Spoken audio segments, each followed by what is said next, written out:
নতুন বছরের শুরুতে পোকো তো পুরো কাঁপিয়ে দিয়েছে। পোকো তার এক্স সিরিজের ফোন লঞ্চ করতে চলেছে, আর পোকো এক্স সিরিজের ফোনগুলো বেটার পারফরমেন্সের দিক থেকে ধরা হয়। পোকো X5 এর থেকে পোকো X6 এ অনেক বড় আপডেট এসেছে। পোকো X6 এ 4nm চিপসেট ব্যবহার করা হয়েছে, যেটা হাই পারফরমেন্স যে ফোনগুলো থাকে সেই ফোনগুলোতে এই চিপসেট ব্যবহার করা হয়ে থাকে। এই ফোনটির সব থেকে যেটা বড় আপডেট সেটা হচ্ছে হাইপার ওএস এর সাথে আসছে। ইন্ডিয়ার মধ্যে সবকার প্রথম স্মার্টফোন যেখানে হাইপার ওএস এর সাথে আসছে। অনেক কিছু আমরা এই ফোনটির মধ্যে দেখবো, কি থাকবে, কি চেঞ্জ হবে, সত্যি কি ফোনটি আপডেটেড না ডাউনগ্রেড, আর এই ফোনটির প্রাইস কত হতে চলেছে, সমস্ত কিছু আমরা এই ভিডিওর মাধ্যমে ডিটেলসে জানবো। তো চলুন শুরু করে নিই। এই ফোনটি যেভাবে ডিজাইন করা হয়েছে, দুটি কালারের কম্বিনেশন করে এই ফোনটি ডিজাইন করা হয়েছে, যেটা এই ফোনের সিম্পল এন্ড এলিগেন্ট লুক দিচ্ছে। মানে ফোন আপনি যখন হাতে ধরবেন আলাদাভাবে ফোনটা চমকাবে। ব্যাক সাইডে ভিগার লেদেন, এই ফোনটির ইনহ্যান্ড ফিল অনেকটা হালকা ফিল দেবে। আর এই ফোনটির ওজন থাকছে প্রায় 188 গ্রামের মতো। আর এই ফোনটি আপনি তিনটি কালারের সঙ্গে পেয়ে যাবেন। এই ফোনটির থিকনেস হচ্ছে 8.25 mm। নিচের দিয়ে থাকছে সিম স্লট, যেখানে আপনি দুটি সিম কার্ড ব্যবহার করতে পারবেন। আর এই ফোনটিতে ডুয়েল স্পিকার থাকছে, আর ডলি মোশন কা সাপোর্টও থাকছে। তো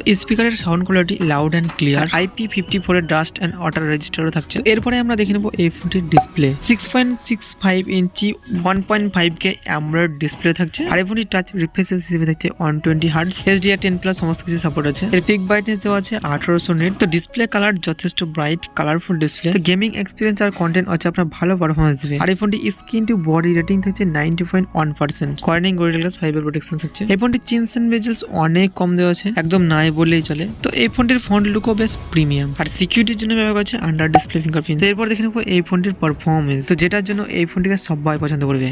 অপারেটিং সিস্টেম হিসেবে থাকছে Android 14 হাইপার ওএস এর সাথে, যেটা ইন্ডিয়াতে সবকার প্রথম স্মার্টফোন যেখানে হাইপার ওএস এর সাথে আসছে। আর এই ফোনটিতে একদম পাওয়ারফুল গেমিং চিপসেট ব্যবহার করেছে মিডিয়াটেক ডাইমেনসিটি 8300 আলট্রা, যেটা 4 ন্যানোমিটার ফেব্রিকেশন সেভেস। আর এর পারফরমেন্স কেমন হবে সেটার জন্য আপনি এখন কলকম স্ন্যাপড্রাগনের যে লেটেস্ট চিপসেট আছে স্ন্যাপড্রাগন 8 Gen 2, তো তার সাথে আপনি এর কম্পেয়ার করতে পারেন। আর এই প্রাইসের মধ্যে এই ফোনটি বেস্ট গেমিং ফোন বললে কিন্তু ভুল হবে না। হাই সেটিংসে আপনি গেম প্লে করতে পারবেন, কোনো ধরনের ল্যাগ হিটিং প্রবলেম দেখা দেবে না, ভালোভাবে অপটিমাইজ করে রেখেছে। আর এই ফোনটি CPU এন্ড GPU কিন্তু অনেক ফাস্ট। আর এই ফোনটি তিনটি ভেরিয়েন্টের সঙ্গে থাকছে 8GB RAM 256GB storage, 12GB RAM 256GB storage, আর লাস্ট ভেরিয়েন্ট থাকছে 12GB RAM 512GB স্টোরেজ। এরপরে আমরা দেখে নেবো এই ফোনটির ক্যামেরা। এই ফোনটিতে ট্রিপল রিয়ার ক্যামেরা সেটআপ থাকছে, যেখানে মেইন ক্যামেরা থাকছে 64 মেগাপিক্সেলের ওয়াইস সাপোর্টের সাথে, 8 মেগাপিক্সেলের থাকছে আলট্রা ওয়াইড ক্যামেরা, আর 2 মেগাপিক্সেলের থাকছে মাইক্রো ক্যামেরা। এই ব্যাক ক্যামেরা দিয়ে আপনি বেশ ভালো মানের ছবি তুলতে পারবেন।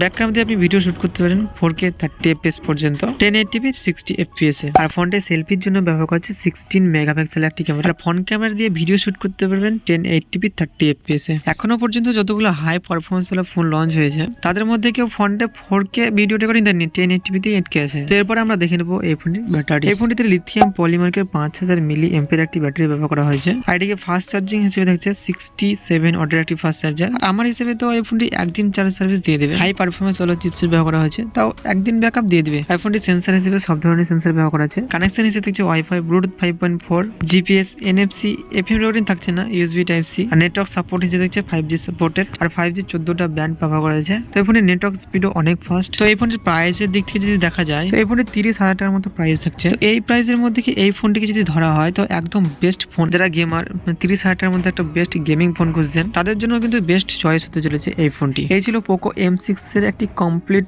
Review video. আর ভিডিওটি যদি আপনার একটু ভালো লেগে থাকে লাইক করবেন, চ্যানেলকে সাবস্ক্রাইব করে নেবেন। দেখা হচ্ছে আবার এরকম নতুন কোনো ভিডিও নিয়ে। সকলে ভালো থাকবেন, আজকের মতো হাতে রইব।